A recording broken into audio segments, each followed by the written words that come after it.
Coming up this week on the Course of Life podcast, we had some seaside vibes out at Harbour Town, our favorite lighthouse setting on the PGA Tour for the RBC Heritage.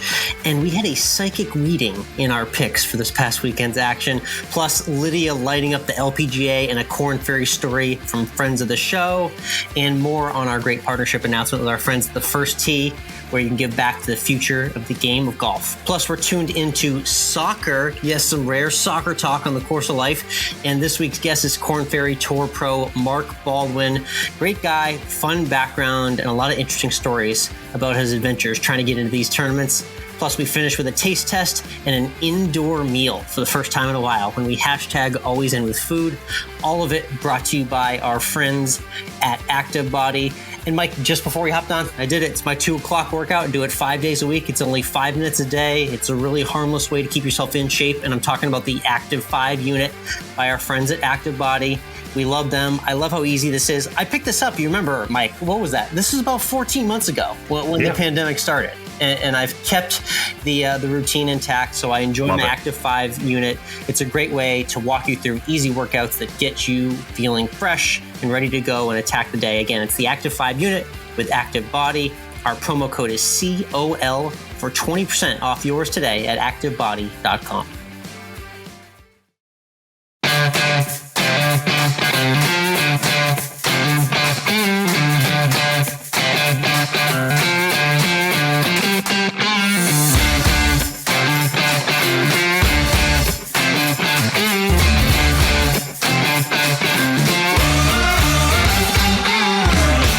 Interwebs, and welcome to Course of Life, part of the Morning Read Podcast Network. We are proud to be presented by our friends at Desert Fox Golf, Groove to Golf, and Toasty Snacks. I'm Michael. He's Alex. Alex, before we get into everything, we're both now 100% vaccinated. So congrats, boss. Congrats. Yeah, we did it. We're here. Exciting stuff. The finish line is within reach. And when we get to the end of this episode at our finish line, I'm going to talk to you about something that I've been just dying to do for a while, that I've been waiting on this moment to happen. It's been a long time coming, but first let's turn our attention to just up the road from me in Hilton Head, South Carolina, the RBC Heritage at Harbour Town with the lighthouse on the 18th green, and where a unlikely golfer whose name we spoke about briefly earlier this year has claimed his third plaid jacket. Stewart Cink, at 47 years old, really the Stewart Cink family, the entire family, won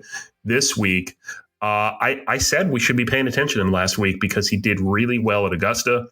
He went down the road and just put on a clinic. Really, I mean, a clinic. Yeah, you were reading through the tarot cards last week and you pulled his name out of the hat. Now, listen, he had the nice week at Augusta, finished, I believe, 12th or 13th or something. It was a great treat to see him out there. So he was feeling good. And again, the form was there. You didn't quite think that Stewart Cink was going to be the type of guy coming out with 63-63 the week after the Masters, just completely lit the course on fire and just had to kind of be in cruise control for the weekend to hold on to the victory, and never really even got touched. And shout out to our friends at the First Tee. I love the 9 core values. And the one that I want to bring up this week is confidence, Mike. He said going into this week, he played well at the Masters. He loved this venue. He's a ball striker that straightened out his driver. He said, there's no reason why I can't win this week. And sure enough, he got it done.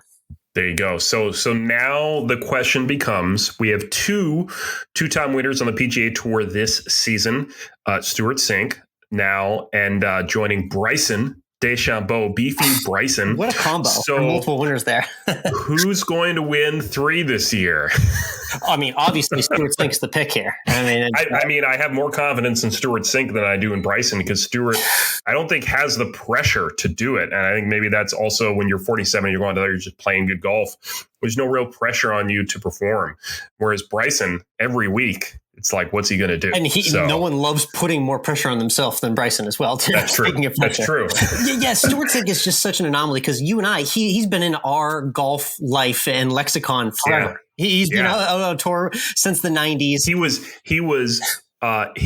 What was it? His first win on tour was when Colin Morikawa was born? Yes, was it that, right? That. Or was it that his first win at RBC Heritage? I'm forgetting which one it was. It was one or the other. Nonetheless, it shows you how long he's been out there. I would argue that maybe Stewart Cink as a golfer has been balder longer than anyone else I know in the game of golf too. So we've just known him for a while. The bottom line is, unfortunately, he kind of gets a bad rap, Mike. And I remember bringing this up in his last win this past fall in Napa, is that, remember, the one major championship he has, he stole away the British Open from 59-year-old Tom Watson. People will always forget that moment and remember it as the moment that Tom Watson blew the British Open. In reality, that was Cink's one shining light for a major championship. But it's great to see him have this renaissance at this age. And you can just tell with his son in the bag, he's genuinely having fun out there. And the emotion came out at the end.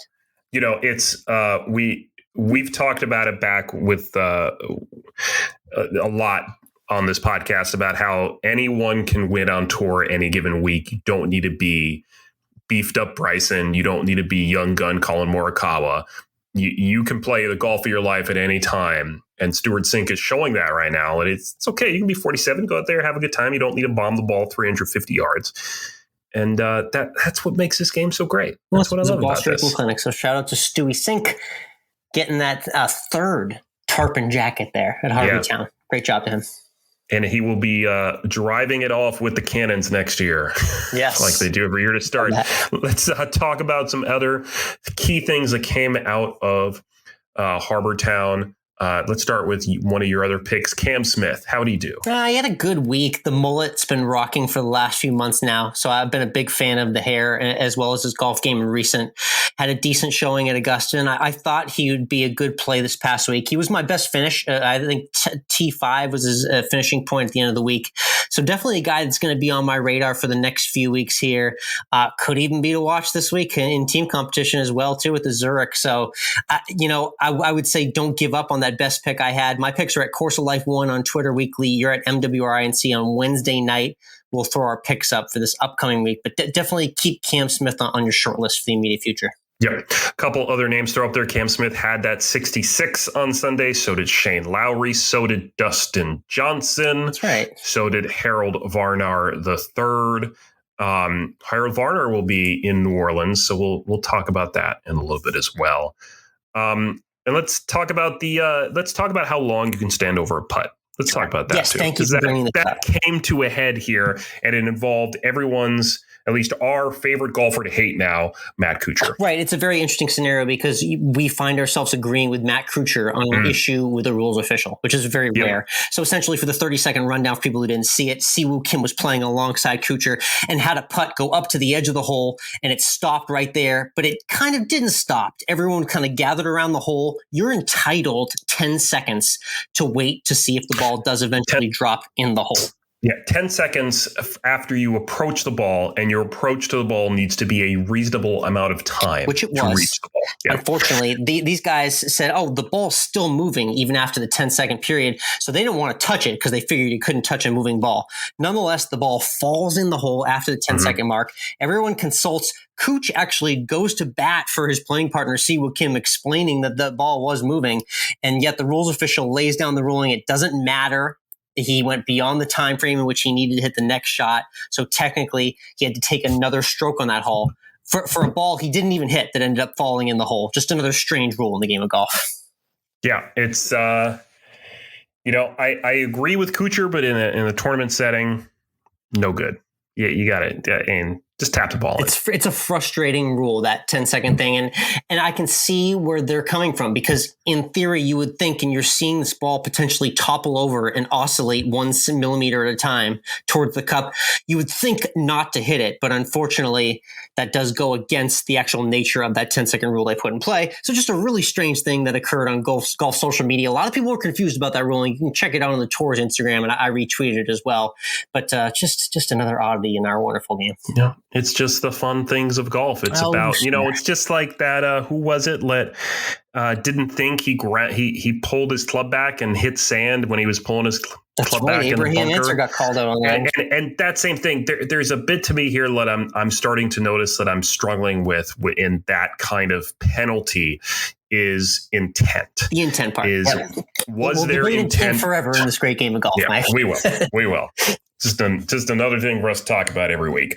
Let's talk about the Korn Ferry Tour, because we like our guys out there, and they were in Vegas. And a past guest, Ryan French, Monday Q Info guy, was caddying for Mark Baldwin, and made the cut. They did. They made the weekend. This was an interesting little scenario, and we're going to play this out in our interview with Mark a little later in the episode as well. But, there's guys who just kind of live on the edge and don't know if they're going to get into the fields of these tournaments. And Mark was in that position, being just outside of the field. You're waiting around on Tuesday, Wednesday, Thursday, maybe hoping a player accidentally stumbles and hurts their ankle and all of a sudden pulls out of the tournament so you can get in, just little things like that. But whatever it takes to get into the tournament. And nonetheless, they had a ball out there. Ryan was there to be on the bag for them, and it was cool to see them make the weekend. And like I said, in this upcoming interview this week, you're going to hear a lot of perspective on what it's like to be on the edge of these fields and how those weeks play out. But good to see those guys play through the Vegas win and make the weekend. Yeah. Also, it was a really fun week out in Hawaii. Lydia Ko, who, if you remember, when she came on the LPGA Tour scene, just scorched everyone. Yes. Just crazy what she did. She won 14 times in her first 81 starts, including twice as an amateur. And then she went quiet for 3 years. And, we all knew she was coming for something because she shot a 62 to end the ANA Inspiration last week. And then she just continued that ball striking clinic and just torched everything. 5 around 65 on Saturday, 28 under par. 7 shots ahead of everyone to win this past week. Just a lot of people coming back to the winner's circle right now. Yeah, return visits. We're comparing the Spieth win at Valero to this win for Lydia Ko as well, too. Kind of similar thing. Players who shot onto the scene at a very young age, had a bit of a drought and had to work through some kinks with their game, both physically and mentally, and have now come back to great form. It's great to see Lydia Ko in that spot. And again, just hearing those numbers you mentioned, she was some gaudy stat, like 30 something under par in like her last 5 rounds. These are just zones and levels of golf and levels of under par that we just can't even comprehend. I really can't even put that into thoughts as to how amazingly on fire she's been recently, but shout out to her for just an absolutely dominant performance in a beautiful place too. It's always nice to win in Hawaii. Just fantastic. And all of these players returning to the winner's circle right now just makes me want to go out and play more. And also get other people to go out there and play, which is what we're doing now with our partnership with the First Tee. Yes, it is. I'm very excited to give the update as well, too. We've been talking about this the last couple of weeks, but officially by the time you guys are listening to this site, you can head to the First Tee Austin site. It's firstteeaustin.org/partners. You can also do firstteeaustin.org/donate, and you'll see our logo, and that's the exact spot where you can give back to the First Tee. So I would encourage everyone to check out their YouTube videos and their website as well to see everything that they're doing to grow the game. If you don't already know everything that the First Tee does, I would encourage you to get informed. And we're going to inform you here on the podcast, not only with the 9 core values, but we're going to be doing some content. I'm going to be heading to the campus in the next month or two, maybe highlight some of their kids' camps as well. So excited that we got the link up and running and looking forward to getting rolling with our friends. It's going to be great. Let's turn our attention to New Orleans, where it is the Zurich Classic at TPC Louisiana. Hey, it's team golf is back. We're going to do 2 rounds of best ball, foursome, 4-ball. And we're going to do 2 rounds of foursomes with alternate shot. So we got teams. We got walk-up music, right? We do walk-up music at the Zurich Classic. We do, yes. I hope it's pretty aggressive. I'm always interested in the song choices. There's been caddies that have sung before for their players as well, too. So anything goes on the First Tee. It might be one of the coolest moments of the year on the PGA Tour. The PGA Tour doesn't always give off the coolest vibe or brand week to week, but this is a good, cool moment for both. Yeah, this is just a fun weekend. This is just like in Austin where we have the match play. This is just another way to enjoy golf and kind of change it up a little bit and get a little bit of that team atmosphere going, which is, what we love about the Ryder Cup when it happens every year. So we got some great pairings, some great teams going on out there. We got Matthew Wolff and Colin Morikawa on one team. A couple young guns right there. It's going to be hard to avoid them. Yeah, that's going to be a lot of fun. Xander Schauffele and Patrick Cantley are playing together. Scotty Scheffler and Bubba Watson are a team together. It's just, it's going to be a fun weekend. It is. It's going to be fun. How about a couple of bombers, Cameron Champ and Tony Finau? Now, if we're just discounting accuracy or short game or anything like that, this is the team to beat right here because they are going to be blowing it past everybody off the tee. So I'm looking forward to seeing bombs from that team. A couple other guys on my list. It's hard to avoid. Obviously, Ryan Palmer and John Rahm. They've won this tournament before. Not like kind of the most likely pairing that you would see, but nonetheless, they got together and got it done. And then I mentioned Cam Smith as well, too. Him and Mark Leishman paired up a couple of Australians that have been in decent form. So, yeah, there's definitely a good selection of teams here. I will say that historically speaking, the teams that win this usually kind of come from random. There's usually not a ton of rhyme or reason to who wins this tournament. So I think I might go off the board with a few of my picks as well this week. So then if we're going off the board here, we got to look at Harold Varner III, who's been playing really well. He's teamed up with Brendan Grace. So okay. All right. Well, there's your winner. Based on what happened last week, there's your winner right there. You said that. And just another team that I think would be interesting to see win would be Louis Oosthuizen and Charles Schwartzel. I mean, yes, like that. Team South Africa. I actually like that pairing. Yeah, love it. Okay, cool. So Zurich, New Orleans, going to be a fun weekend. Team golf, nice little wrinkle, just to mix it up from what we see in the monotony of stroke play week to week. I love what I see with match play and bringing these new formats. Like you said, it can only help the viewing experience. So looking forward to the action. Yep. Let's turn over to Tuned In and share what we're tuning into outside of the world of sports. For me, this past week, I wasn't really watching much. I actually will say I traveled. I stayed in a hotel for a night for work. So that was interesting to do these days. No Bible or any reading material in your hotel room anymore. Wow, so shocking. Jeez. Man, I know you're really looking forward to that. I mean, I'm not going to get into that right now, but I know you were watching something, Alex. Yeah, I was soccer, which is pretty shocking. And not something I ever think I lead tuned in with on the course of life. It's football. It is. Yes. I need to learn that. It's the Austin Football Club, Austin FC, officially making their MLS Major League Soccer debut this past weekend. Mike's franchise has been in the works for a few years here. They've been building the stadium from the ground up for 20,000 to be in there when the time is right. It's literally 5 minutes from my front door. It's right down the street. So I'm super pumped to be a part of the action. Season tickets? You got season tickets? I do not have season tickets yet, but I'm getting my hands on a few individual game passes for later this summer. The first home game's not till June, but they got things going last Saturday. Matthew McConaughey, all right. But soccer was not all right. 2-0 loss to Will Ferrell's LAFC in their opener. But it's a long way to go. We're an expansion team. These things don't happen overnight, but the buzz is here. And I got to say, it's nice to be a part of just a brand new blank slate pro sports franchise. It's something new in my life. So I'm appreciating that. Yeah. Here in Georgia, we have the Atlanta United. They're pretty good. So they are. I think they won a cup in the last year or two as well, too. I think they did. That's how much I pay attention to. Yeah, we're talking soccer here, just like we always do. Yeah? I guess we just thinking back to what was said back when we did this in college. That golf is for the French. So here we are. We're talking soccer. Yes, we are. We've come full circle from our college radio caller in 2006, and life is really coming at you fast when that happens. But again, it's nice to have soccer back in my life, something I haven't really even revisited since my youth soccer days. So I'm trying to latch on this team. If they start out of the gate like 0-6, Mike, this is going to be really tough for me to keep this fandom throughout the summer and the first season. But I'm hoping they can give me a little life here in the next few weeks. Looking forward to it. All right, let's get into this week's guest. Alex, you had a chance to talk with a Korn Ferry pro from our home neck of the woods, actually from my home state of New Hampshire. And I couldn't be more excited here. Mark Baldwin, he's great on Twitter. He's got a lot of game.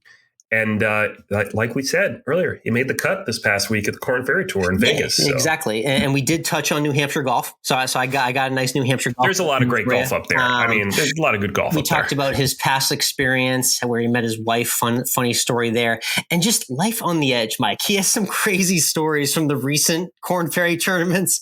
Nobody has weirder travel hours than Mark Baldwin, and he showcases it all with us. This is a fun conversation.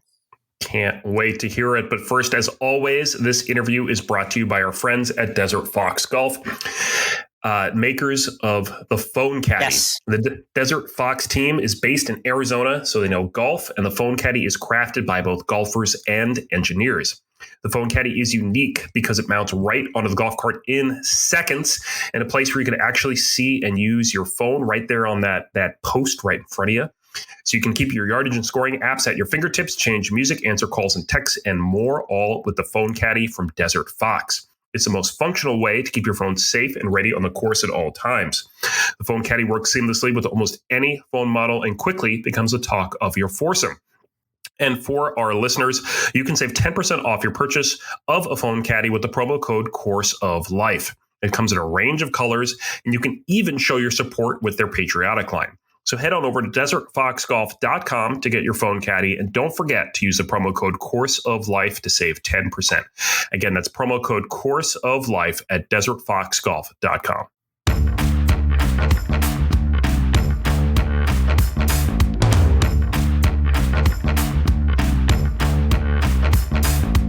Next up on the tee, originally from the Granite State of New Hampshire, we have a pro golfer that brings a refreshingly honest take to the game on social media, especially Twitter, and is living on the edge on the Korn Ferry Tour right now. It's Mark Baldwin joining the Course of Life. Mark, how you doing tonight? I'm great, Alex. Thanks so much for having me. I love that intro, living on the edge and from the Granite State. I wish that they would use that on the first tee before I tee off. I think that would go a long way with the fans. It would. We'll get you into the Zurich Classic, hopefully in the next few years, and you can play that as your walk-up song. Sound like Perfect. Original. Awesome. Yeah. So I originally found you, like I mentioned, I found you on Twitter before I got to know the golfer, and I got to know the guy first. It's at Mark Baldwin 1 for anyone who wants to follow. I'm just curious in terms of just Twitter and social media as it connects to your career. You've been playing for a while, but tell me like kind of what you remember about first hopping on to Twitter. I see you joined in 2009. So you're an old school member. Yeah. I think I joined really early on in the platform, and I actually joined for kind of a business endeavor. I had taken a little bit of time to work and make some money, as you do when you're playing pro golf. You inevitably, if you play long enough, reach the point where the sponsor money has dried up and you can't quite earn enough playing mini tour golf to fund, Q school and all the events that you need to. And so I had taken on a job, a marketing boutique gig. And so I joined originally, I believe, for that reason, to kind of further the goal of putting aside some money to get back into playing golf and simultaneously, playing pro golf and working on the just some various small little marketing projects. And I think at the time, if you took an account and you followed a different account, and it really tremendously boosted the following of another account. Yeah. Right? There were so few accounts. It felt like then, it didn't feel like you could go viral at the time with anything you did. So it was very early days in the platform. That's cool. Yeah, you've been around for a while, and I love seeing your perspective as your career has evolved as well on social media. It's cool to give fans that look into the honesty of what really goes into your career right now. In terms of your background, we have something a little bit in common. I'm originally from the Boston area. My co-host, he is from Merrimack, New Hampshire. I know you have New Hampshire roots. Tell me a little bit and tell our audience a little bit about Laconia, New Hampshire, where you grew up. Let me preface that by saying I'm actually from Guilford, New Hampshire. Okay. Laconia happens to be where the majority of people who know a little something about New Hampshire have heard of Laconia. Correct. The motorcycle rally, mainly, yeah. Yes, because of the motorcycle rally. We have one of the biggest in the country, Bike Week, and it's on Lake Winnipesaukee there in Laconia. So I tell people that just because it's more of a point of reference, but there's actually quite a significant rivalry between Guilford and Laconia. Love that. Particularly in the high schools, we were always in different classes in high school, so we didn't often compete directly against each other.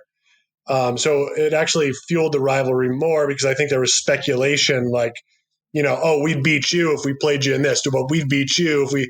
And so, it was a cutthroat rivalry, a la, Frazier, Ali, and the Sox and the Yankees. Sounds like it, yeah. But yeah, it's more of a point of reference. My mom did move to Laconia later in my high school life. And so there was some time in Laconia, but yeah, I'm more rooted in Guilford.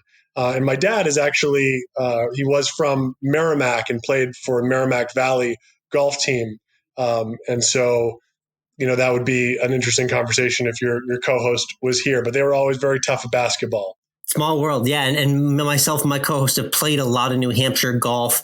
I love New England golf. There's lots of cool New Hampshire courses I've played. Some of them, divided halfway between New Hampshire and Maine. And I've played tree line courses with the tallest pines you'll see.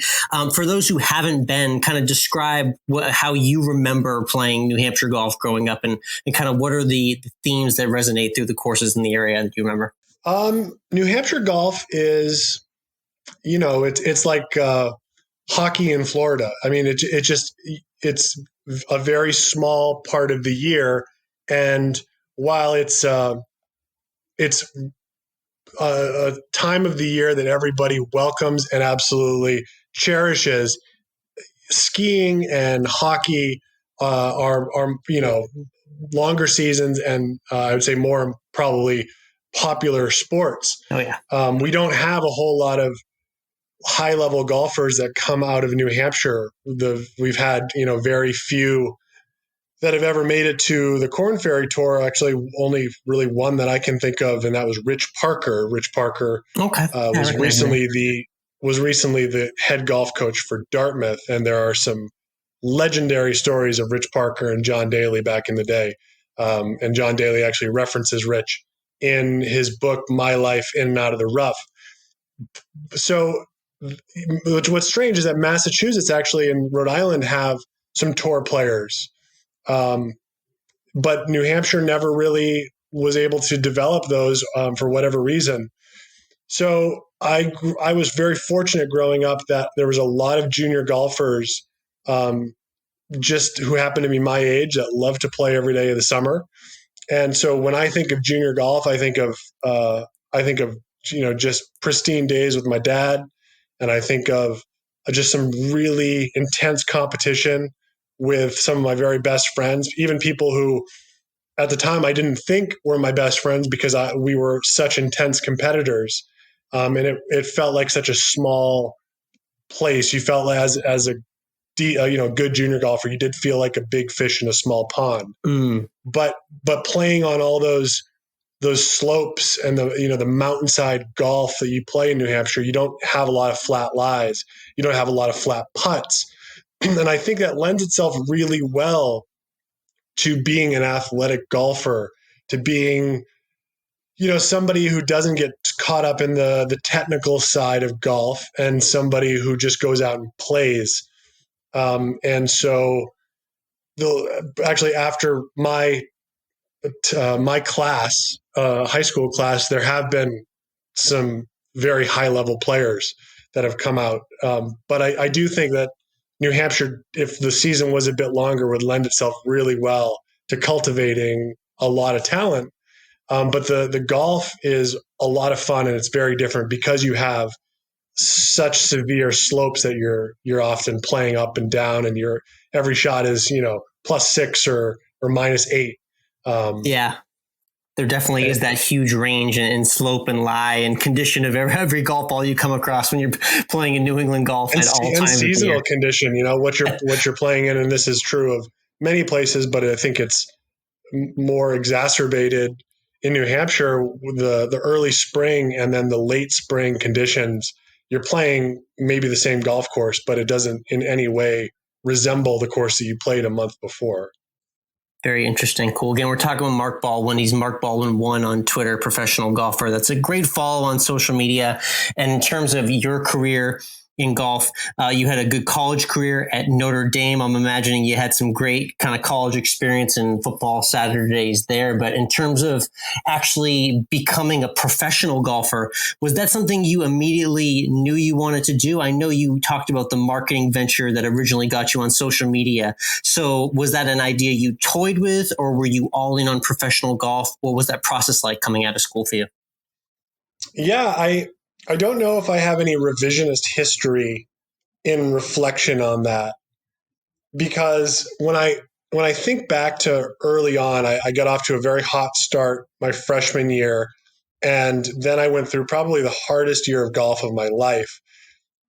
I got to the conference championship, and I was on the last hole, the 72nd hole, and we needed a par to win the conference championship.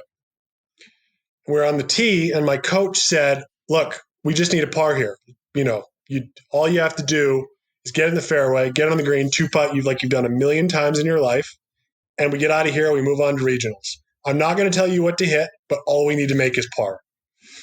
And this is a pretty difficult hole. This 18th hole, it was about 440.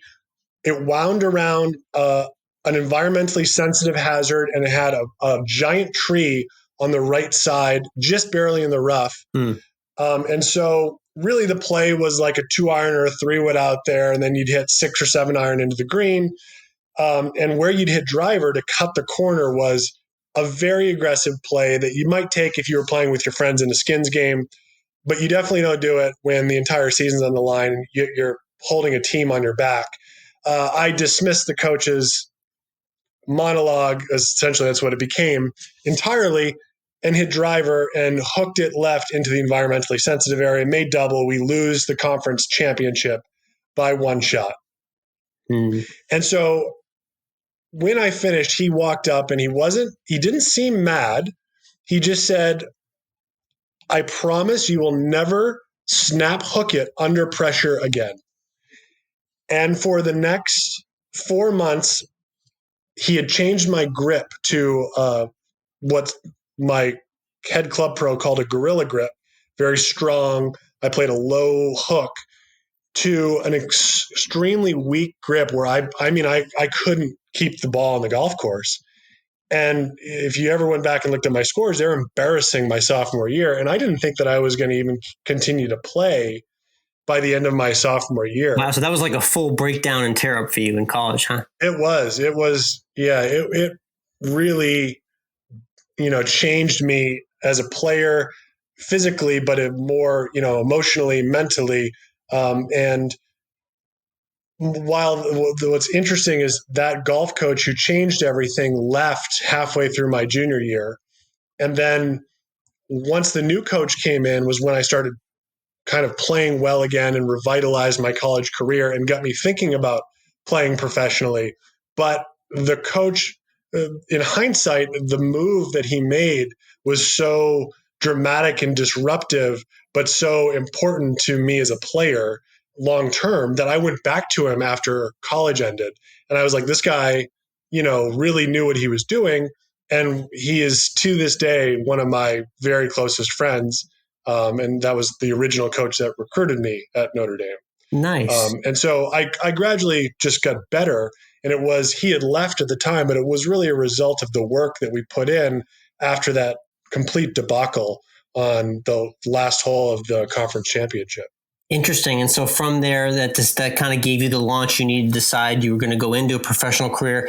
One of your highlights that we obviously have to get to, you've had wins, you've had great finishes, you've had amazing rounds, but the highlight of what golf has also brought you is you were able to meet your wife on the golf course. I want to hear about that specifically, when that happened. Did that actually happen at an event itself you were playing in, or was that just a random round of golf?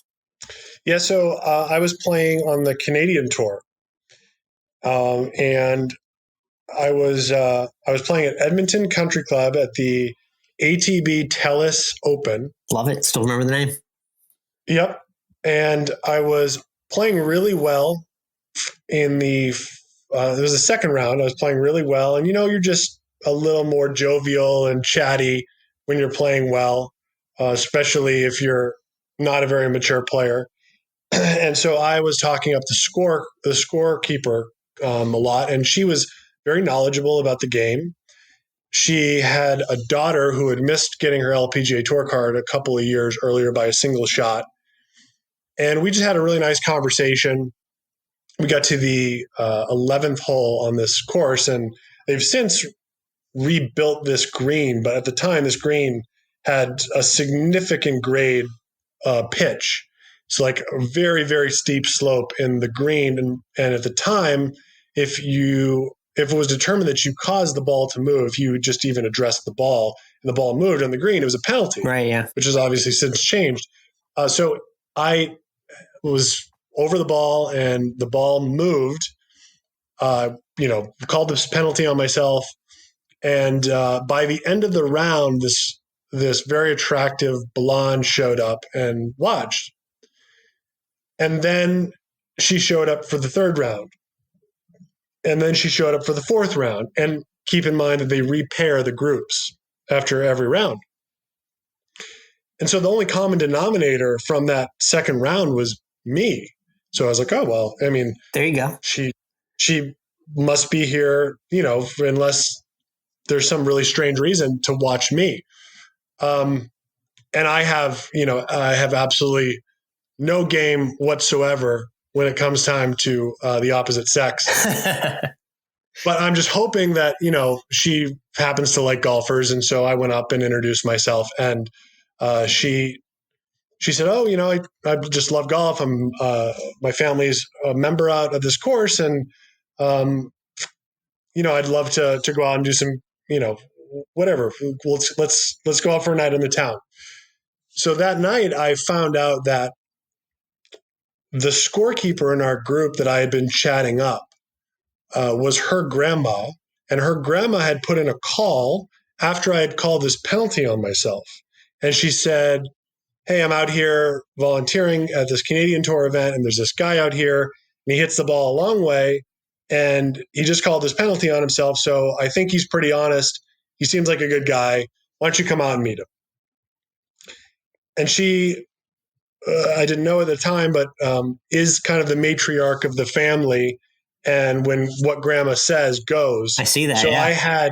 I had earned the respect and been given the kind of the green light. So that was really all it took for her to kind of open up and trust me. And the relationship just kind of blossomed from there. Nice. The honesty and you obliging by the rules of golf is what got you the nod there. I mean, that's how I remember it. I don't know if my now wife would remember it the same way. Probably not, now that we have a 12-month-old who keeps us up most of the night. But yep, all is well that ends well. Love that. Awesome. Let's talk about where you kind of stand right now. Obviously, we're going through a big time mega season on the Korn Ferry Tour.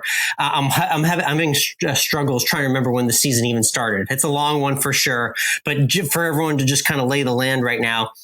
Tell everyone kind of what status you have, where you sit, and kind of what your game plan is as you look forward to the rest of the season. So this season has been, like the last year for everybody, unprecedented, where they combined two years, so that initially the thinking was if you didn't want to play last season early on due to COVID and the risk of traveling, you could seemingly not lose your status. That was theoretical, and it, in hindsight, wouldn't have worked out. But because I didn't really play all that well last year when I did go on the road and take that risk, I still had status this year. So we had our first child in March, kind of right as the pandemic was really becoming obvious to everybody. And yes. Congrats on that, and congrats on the lovely timing too, as well. Yeah, exactly. Man, we really know how to choose the time. It's like if you're going to have a child, it should be a joyous thing, and it has been overall, but it's come with a lot of other factors. And last year, trying to deal with being a first-time dad and the season and, all the things that I needed to try to do to keep myself safe on the road and then come home to them. It just didn't lend itself very well to playing good golf. Oh yeah, obviously. So I'm in the Q School category from the end of the 2019 season. And so they reshuffle every 4 events. And I'm on the kind of borderline of getting in every week. And because the PGA Tour went through a similar strangeness in their scheduling for the season, a lot of their players from the 125 plus category in the ranking are not getting into events. And so they're playing our events, and it's just more difficult to get into Korn Ferry events this season. So I've been kind of borderline getting in or an alternate every event this season thus far. And it's led to some very strange last minute overnight trips through, some dark places. But let's get to that. It's a great segue because we've had some great guests on the podcast. Ryan French, who runs the Monday Qualifier Info account, who's kind of headlined and highlighted the entire world of mini tours, Monday qualifiers, and who's getting into these tournaments. And we've talked with a lot of different pros as to where they stand. Let's do the basic explanation of kind of the alternates. There are people like yourself that are just on the edge of these fields that just need a few things to kind of happen, whether that's a player pulling out of the tournament, having other commitments, getting into another tournament that allows you in. And I know you had a crazy scenario like this where there was a late night Wednesday night trip, I believe, to Louisiana. Just describe kind of what was going on there for our fans and how that all shaked out for you. Yes. The first event of the season was in Sarasota, and something that had never happened in the history of professional golf happened, where I was about Monday of the tournament week, 18th alternate. Wow. Or so. And I ended up getting down. I'm sorry, I'm confusing Louisiana with Sarasota. But in Sarasota, I was actually 7th alternate. I didn't think I was going to get in. Wednesday night came around. All the alternates that were ahead of me were on site. I thought, there's never been a 7th alternate that's gotten in on a Thursday ever. So I'm going to go home, got my flight, jumped on a plane, got to Atlanta for my layover to Phoenix, and got a phone call at, 8:35 or something. And it was like, hey, Mark, if you can be on the tee in 9 minutes, you're in the tournament. And I was just like, let me go talk to the pilot. Yeah. Worst text ever. Yeah, exactly. And so the next week, I figured everybody and their brother would be on site because essentially there wasn't an alternate on site, and that's why I got the call. Everyone had gone home thinking they weren't going to get in. Hayden Buckley, who was the very last player in the field, won the tournament. So he was an alternate. He got in the field last minute, won the tournament. And so that's when you talk about being on the razor's edge of getting in, making it, not making it. Every start is so vital. And it's demonstrated by Hayden winning as the last player in the field. And that changes a career. So when you get that call that, you're second alternate or you have the opportunity to get into the field, if you're just on site, you really need to be there at this stage. And so I was 18th alternate on Monday of Louisiana, and I had moved all the way down by Wednesday to about 5th alternate. And so I was on the borderline of, do I need to look at flights? Should I just, I'm still very unlikely as 5th alternate, 4th alternate that you're going to get in on into the tournament on Wednesday. So then I got all the way down to 2nd alternate. And at that stage, given what had happened in Sarasota, I felt like I needed to go. And this was later in the evening here when I got down to 2nd alternate. So essentially, I caught the last flight into New Orleans, and the tournament's in Lafayette, which is not very close to New Orleans for people who don't know the geography. It's not close to New Orleans. No, it's a good 2-hour drive. And as an alternate, you need to be there before the first tee time. We have COVID testing. We needed to test negative really before the first, ideally before the first tee time, just in case anybody in those first times decides to pull out. Got it. So I get in. There were no rental cars. I had messaged my good buddy. I'm glad you mentioned him. And shout out to Ryan French, because I I described him in a way that it seemed like he was just, an acquaintance, not a friend. His wife served me lasagna at the Evans Scholars Invitational this year. He caddied for me. He didn't take super kindly to that.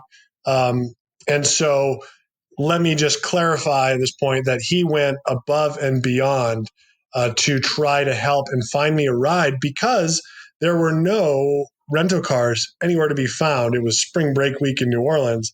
And I think this has been a trend this year that just finding rental cars is increasingly difficult. And so he had put out a tweet, asking anybody and everybody if they would be willing or had any connection to someone who would be willing to drive a random golfer who was an alternate in a Korn Ferry Tour event through the middle of the bayou at 1 a.m. And needed to do it pronto. Yeah, totally normal requests, I think. Totally normal request. I'm going to be honest. I would have laughed my ass off if I had have seen that as somebody who lived, in the greater New Orleans area. Just like I wouldn't do that for a complete stranger, pandemic times or not. Yeah. I mean, maybe I would, given that I've gone through this now, but amazingly, there were people who were willing to do it. Now, the person who emerged as the leader in the clubhouse for the person who could drive me wanted an astronomical amount of money to do it. And it really, when you look at market rates, it was not too high above what Uber and Lyft would have charged had they have availability then. But they also weren't available to make that trip through the bayou. So I end up taking after some negotiations with this random acquaintance of a follower of Ryan French on Monday, from Monday Q Info, where it was like a back and forth. She wanted, this amount of money. I decided to be bold and play my hand and try to negotiate it down. She called my bluff. Wednesday night, huh? Yeah. I mean, she knows exactly how few options there are for me. So she holds firm. I have to go back to her hat in hand with, you know what, look, you were right. I will pay you even more than you wanted originally just to show you, in an act of contrition, how mistaken I was and how sorry I am. She didn't even reply. So I ended up taking two yellow cabs, all the way to the golf course to make it on site to get my COVID test. And this is I'm trying to be as abridged and concise as possible, but the long story short is that I didn't end up getting into the tournament, even though I made it on site. Once I got on site, the field never moved. But you were there. You're giving yourself these at bats, and I appreciate the effort that was put forth to get there because you're good. Karma's going to pay you back with one more of these opportunities one day. Here's another thing that I didn't mention was one of the yellow cabs that I took. A woman was writing while she was driving. I mean, you're used to seeing people text, but she was actually writing in a journal, long form, just kind of stream of consciousness. And while I was somewhat delirious, I was interested in what she was writing, and she said that she just wrote as she felt inspired, and it just happened to be that moment when I was in the back seat of her cab, right, heading to the golf tournament, that she felt inspired. So it was quite talent. I don't know that it was super safe, but I do know that for her to be able to write, and it was cursive too, which she gets a lot of props for that. Love that. Again, you can follow all these tidbits, these lovely stories of travel life on tour from Mark Baldwin. Again, he's Mark Baldwin1 on Twitter. Let's spend the last few minutes of our conversation with just some rapid fire questions that I wanted to get the answers to for myself and for everyone else out there who is following or about to be. So you're at Mark Baldwin1, but there is also the Mark Baldwin tracker on Twitter. My two-part question is A, is that you? And B, if not, who's running that account? A great magician never reveals their secrets. Ooh, okay. So I can neither confirm nor deny it being an account, Mark Baldwin tracker account run by Mark Baldwin. That would make all the sense in the world. I actually thought that there was some suspicion early on as to who it could be. let me go ahead and break down that fourth wall. It is not me. And I was very curious as to who it was. And for months and months last season, I didn't know. And the facade of not knowing who was behind the Oz curtain made it all the more intriguing. Oh, it is. Yeah. It's your biggest fan? And I'm actually going to leave it like that. I like that. Because I know who it is. It is actually it's nobody who I thought it was. But I like to leave it open and for it to continue to be an intriguing, open-ended question. I like that. Cool. You're balancing dad life right now. You've got all sorts of Wednesday night red eyes and crazy flights that you're taking. People are going to finally start doing a lot more traveling pretty soon. I know you do a ton of it. How about any secrets for falling asleep on a plane? You must have some luck sleeping on a plane because I know you're working with limited hours in the day. I'm horrible at it. Really? I mean, oh, man. I might be worse at falling asleep on a plane than I am at putting, which is really saying something. God, I figured you'd be the one person to sneak an extra couple hours with all the experience you have. So, man. Oh, man. I really do, because I've flown so much to Asia. I spent a lot of time playing in Asia, and there is the element of like extreme fatigue that hits you, but really that's the only way I fall asleep, and it's still in short spurts. I'm kind of one who like patrols up and down the aisles, hangs out in the galley, and looks for interesting conversation. Got it. Okay, cool. Let's throw a hypothetical your way. I asked this to a lot of pros who have been in a very similar position to you. I'm curious to see which way you go. If I could ask you right now, and keep in mind, you could pick all of the tournaments I'm about to mention. Would you rather have 5 guaranteed starts on the Korn Ferry right now, or 1 guaranteed start on the PGA Tour right now? You can pick one on the PGA Tour. Yeah, if I can pick the course. Which course do you think you might pick off the top of your head? Boy, I'd have to think about that one a little bit. I mean, I would say TPC Scottsdale just because I'm out here and I play it so regularly and I like the course. But that's such a strong field. I think I would try to choose an event, that doesn't have such a strong field, maybe an alternate field event. Yeah. Something along those lines. Like a Puerto Rico or a Corrales or something like that. Interesting. Right, cool. right. And then the final question we like to ask our guests is our 19th hole question. When you get off a long day on the course, practicing, playing on a tournament, working on your game, what is your go-to choice for like a meal and a drink at the 19th hole? I'm a Indian curry connoisseur. Nice. And so no 19th hole serves Indian curry. So I always have to go out and find, some hole in the wall. And that's where just the very best Indian curries are. For a drink, I don't know. I've become kind of a wine guy, and I do enjoy a good glass of Pinot Noir.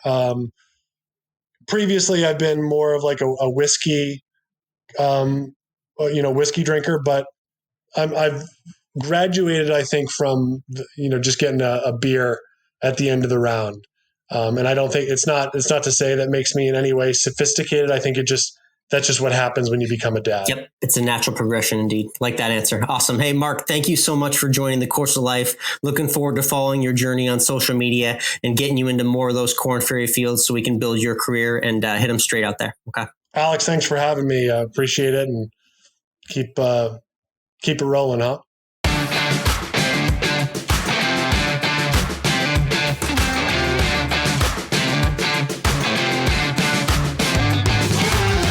That interview with Mark Baldwin is brought to you by our friends at Groove It Golf, makers of the Groove It Golf brush. You've seen it on the bags of tour caddies and your favorite athletes and golf personalities on social media. And it's the brush to get for this now fully in swing 2021 golf season. This brush's patented pump sprays water or cleaning solution right onto the club face for you, making it quick and efficient to clean clubs or even your golf ball in seconds.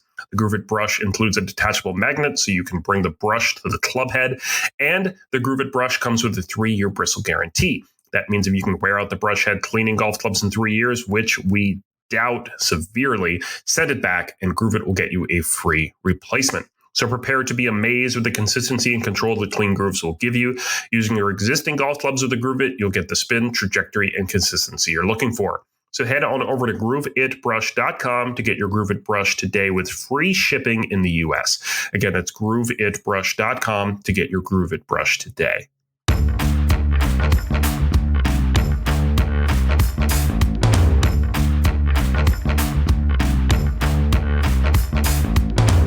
And we're back. Great interview with Mark. Go 603 New Hampshire. That's the area Love code. that. Shout out to the 603. Nice.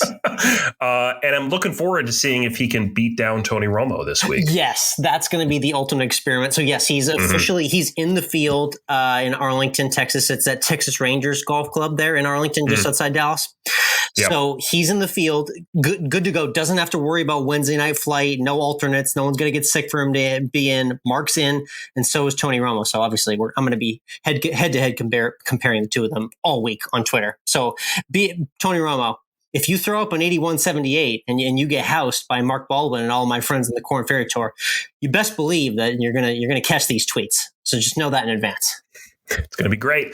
And if you like that interview with Mark, plus everything else we do here on Course of Life podcast, subscribe, give us a 4-star rating, leave us a positive comment on the podcast app of your choice, share this episode with a friend, let them know that you think we're great. And if you don't want to do any of that and you think we suck, donate to the first tee. That's there you go. Yeah, donate to the first tee and get more golfers to come out and start podcasts that are better than ours. Exactly. Perfect. Full circle. There you go. Nice work. There you go. There we go. Let's talk some baseball. Let me first just say it's very early in the season. I'm not too concerned that the Yankees are the worst team in the American League. Mike, your fans are throwing baseballs out on the field. What do you have to say about this? This is just thankfully, there's not a lot of fans in the stands because of COVID, not because the team is kind of sucking right now. They're only sucking because they can't hit. The pitching is still pretty good. You're going with you're glad it wasn't more baseballs thrown out on the field. That's what you're going with as your excuse for that behavior there. I like that. Sure. I'm glad it's baseballs and not pizza because we are on like the 10-year anniversary of the pizza toss at Fenway. By the way. That was a great moment at Fenway Park as well, too. Follow Mike on Twitter at NWRINC for that great pizza moment at Fenway. But yeah, Red Sox just still scorching hot. I can't believe this. Based on episode 1 of our baseball talk a few weeks ago, this is a complete 180, and now the Red Sox still have some of the hottest bats in baseball. I'm shocked right now. Like I can't believe that we're sitting here 2 weeks later and you're the one doing the slight backpedal. I know. Thank you. Yeah, it's we'll play this roller coaster back and forth about 7 more times during the season. So at least it's going to be a fun season, like it always is. Indeed. There's still 100-something games left, so we're good. Let's hashtag always end with food. Yes, brought to you by our friends Toasty Snacks, Toasty Bites. We love them. Cashew, delicious. Coconut, almond, blueberry are my favorite. If you want a late night snack, you can go peanut, dark chocolate. But these are healthy course on the course or off the course snacks for the golfer or just anyone who wants to stay fit and have something good in their gym bag or their car ready to go. Our promo code COL20 for 20% off. Again, toasty.com/COL.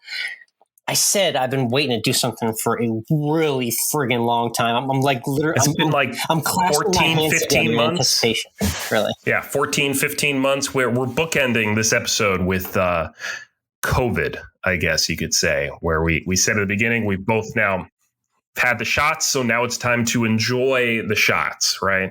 Yeah, and one of the things, like I put this big long list of things that I've been waiting to do together, and what appears to just be at the top are just lists of just like really simple, like not even really extravagant restaurants that I just want to go and just sit inside and eat at. And when I'm talking about my first indoor meal, because I'm going to do it this weekend in honor of my resurgence back into this world, it's just going to be a simple restaurant, Mike. It's going to be like a burger and fry and salad place where we can order an extra appetizer and we can order 3 refills on soda and we can ask for extra ketchup and ranch. You know, just like no inhibitions. Just like I'm here to sit in your comfy booth and get waited on for as long as possible. That's the thing I miss. I've been saying it for a while now that I will literally pay someone to bring me food and then take away the scraps and my plate. I will literally pay someone to do that. Yes, that's called tipping. I'm going to tip extra too. I'm really excited to do that. So shout out to our people in the service industry that have just been through, I'll say it, just utter crap the past year. And I hope they're going to get out on the other side of it, those who have and still have their job.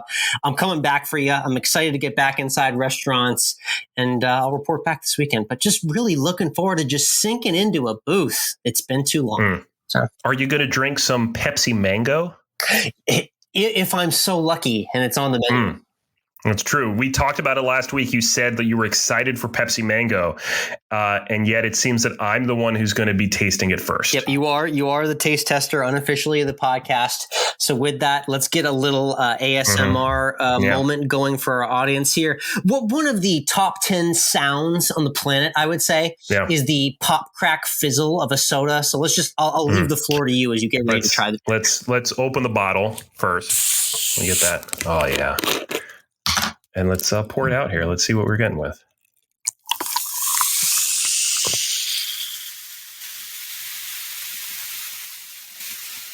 Ooh, it smells fruity. It smells like mango. That's the sound right there. Some people, we just drove some people nuts at home that are listening right now. Everyone's running to the fridge for a soda now after hearing that. That's like the dog and the bell that they salivate over in the psychology experiments. Pavlov's bell. Yep. You know what I mean? Like I'm ready to run to the fridge. But okay, so it's Pepsi Mango. Pepsi Mango. Your thoughts as you said. It's interesting.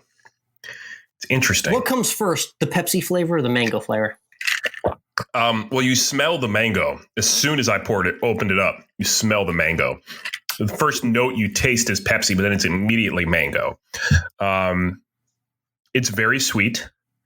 I haven't had non-diet soda in a long time. Yeah. So, I figured, mango is my absolute number one drop dead favorite fruit in the world. However, mango drinks are tricky because the artificial mango flavoring they use usually is like a little bit on the artificially sweet side. Well, they say this contains 1% juice. Wow. A stunningly low count there. 1%. It's not bad. I don't think I would go out and get it because it's not diet. And I do prefer to save my calories for chocolate. Yeah, that's fair. So, or ice cream. So, but it's not bad. If you handed me this and said you have to drink this, I would drink this. All right, I'm up next without pushing back. So, yeah, there you go. Stuff. I appreciate that review, and our audience does as always. Thank you again for tuning into another great episode. We've got another one coming at you next week. Appreciate you joining The Course of Life, and we'll see you next week.